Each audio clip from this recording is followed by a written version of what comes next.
The East Khasi Hills District Police, on 26 October, arrested 4 persons for allegedly serving extortion notes to shops in Iewduh and Khyndailad, Police Bazar, areas. According Superintendent of Police, City, Vivek Syiem, after police received inputs of extortion in commercial centers at Khydailad and Iewduh, the special cell of East Khasi Hills Police laid a trap and today arrested the 4 from Khyndailad who were serving extortion notes to one of the shops.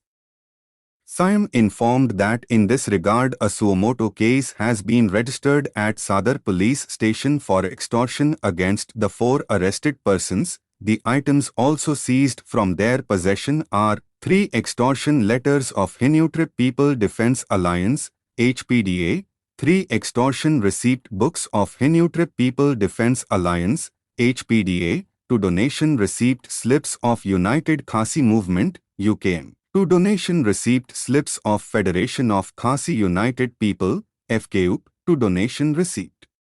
slips of Confederation of Meghalaya People, CMP, 1 counterfoil receipt slips of Khyndailad Youth Council, KHYC, 2 donation receipt slips of Khyndailad Youth Regions, HYR, 1 Scooty Aprilla, ML05Q9828, and 4 mobile phones. Syiem also said that public and business establishments are requested to give information to police so as to nab such extortionists and for taking legal action.